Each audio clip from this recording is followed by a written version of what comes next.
Lagos State government restates commitment to support all residents.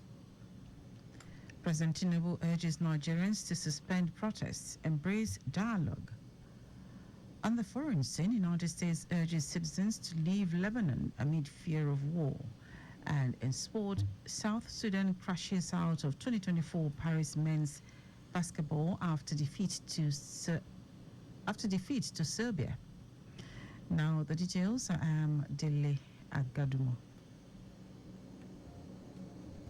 Special advisor to the Lagos State Governor on political, legislative and civic engagement, Afolabi Tajuddin, has announced that the Governor Sanwo-Olu administration is fully committed to ensuring that every resident feels supported and valued regardless of the difficulties they face. Tajuddin stated this at the presentation of checks to another set of over 100 beneficiaries of the financial assistance program. He reaffirmed Governor Babajide Sanwo-Olu's commitment to addressing the needs of Lagosians amid the ongoing economic challenges.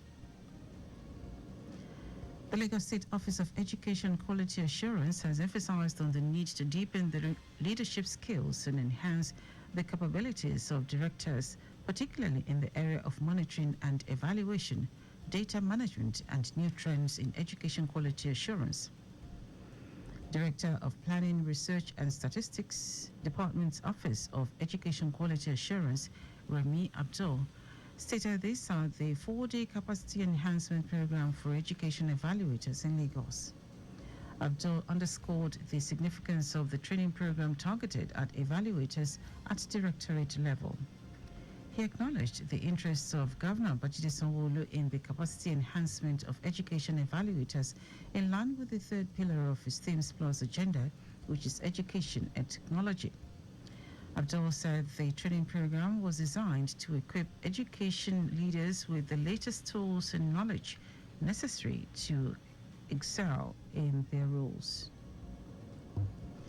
In a bid to unlock the city's full cultural potential, Special Advisor on Tourism, Arts and Culture, Idris Aregbe, recently embarked on an exciting tour to discover the hidden treasures of Lagos alongside some officials of the ministry. The tour was aimed at exploring Lagos' vibrant tourist attractions and creative hubs, while also mapping out cultural institutions that showcase the city's rich history and artistic flair. During the tour, Aregbe spoke at a gallery of art in Lekki, where he acknowledged the efforts of private gallery owners who have significantly contributed to the growth of the creative sector in Lagos. He emphasized the importance of collaboration between the government and private stakeholders in promoting art, culture, and tourism in the state. Aregbe stated that the tour marks a significant milestone in leveraging art and culture as drivers of economic growth, social development, and community engagement in Lagos State.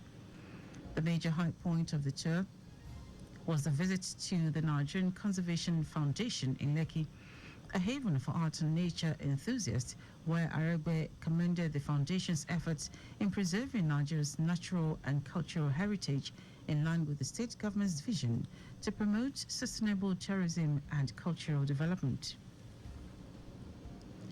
The presidency, alongside the legislative arm of government, have continued to push for establishment of a new ministry, agencies, and commission months after President Bola Tinubu called for the full implementation of the Stephen Oronsaye.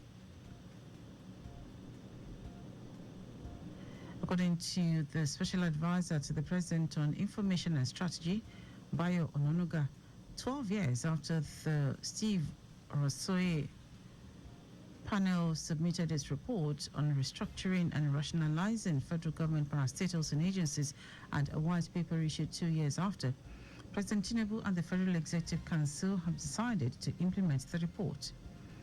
Ononuga said many agencies will be scrapped and many others will be merged to pave the way for a leaner government. And now to the rest of the stories. President Bola Tinubu has assured that its administration is working hard to improve the lives of people and urged Nigerians to suspend the End Bad Governance protests and embrace dialogue. Tinubu stated this during the nationwide broadcast. This is just as the president stated that the reforms undertaken by his administration will soon yield results that will be visible and concrete for everyone to see, feel, and enjoy. Tinubu enjoined the protesters and organizers to suspend any further protest and create room for dialogue.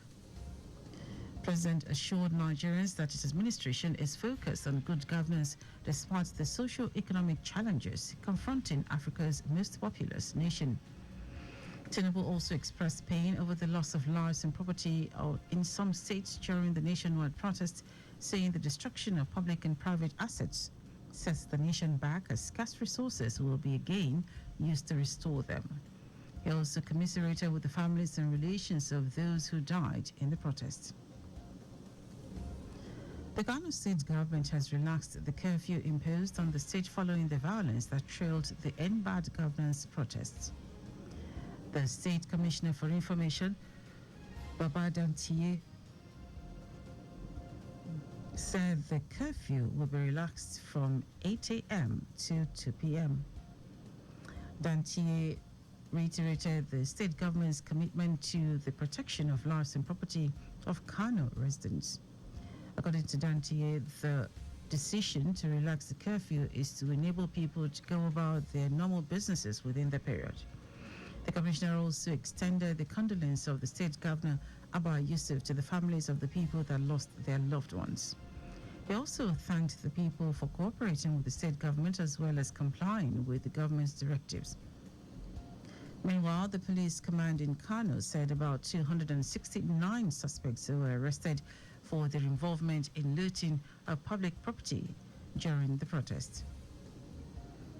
Ekiti State Governor Biodun Oyebanji has approved the disbursement of 361.5 million naira as car loans to 544 workers in the state public service. The Commissioner for Finance, Akintode Oyebode, said this in a statement, noting that the governor also gave approval to expand the scope by increasing the scheme's funding pool by 200 million naira. This, he said, was part of efforts to ensure adequate funding of the loan scheme and for the program to accommodate more beneficiaries. Oyebode said the government also approved 100% upward review of the individual loan amount for benefiting civil servants who must have spent at least 5 years in service, must have more than 5 years left, and must demonstrate that they would retain at least 50% of their monthly gross pay after the loan deduction. Now to foreign news. The United States has urged its citizens to leave Lebanon on any ticket available as fears grow that war in the Middle East may spread. The United Kingdom, Sweden, France, Canada, and Jordan have also issued a similar warning. Iran has vowed severe retaliation against Israel, which it blames for the death of Hamas chief Ismail Haniyeh in Tehran. Haniyeh's assassination came hours after Israel killed Hezbollah commander Fuad Shukr in Beirut. It is feared that Lebanon-based Hezbollah and Iran-backed group could play a heavy role in any such retaliation, which in turn could spark a serious Israeli response. Now, sport. South Sudan has lost to Serbia 96-85 in their third Group B match to end their campaign at the Paris 2024 men's basketball event. The East Africans began their Olympic campaign with a stunning victory against Puerto Rico in the first match, but lost their following matches to United States of America and Serbia to crash out from the tournament. Serbia's Bogdan Bogdanovic led the game in scoring with 30 points on 10 for 14 shooting, making 6 3-pointers in 9 attempts. Bogdanovic also added 8 assists to his account. And that ends our news at 10. Just before we go, slow down at road junctions, intersections, and pedestrian crossings. You can follow us and like all our various social media platforms.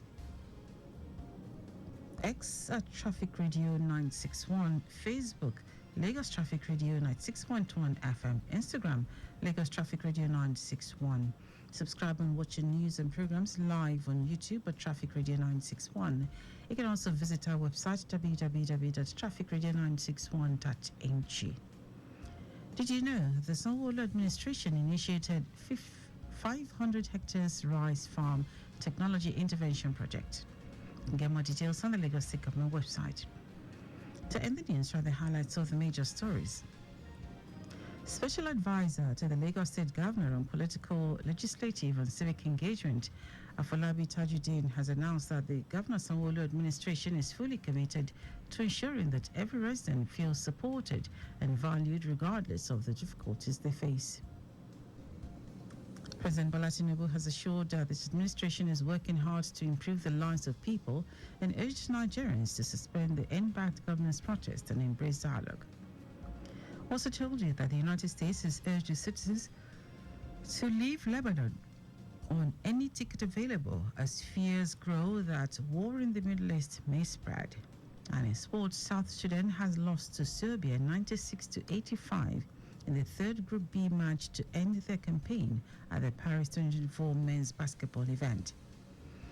For contact with the newsroom, send a message to info@trafficradio961.ng. That is the news broadcast compiled by Zainab Adibeshi. I'm Dele Agadumo. Good morning. Thank you for listening.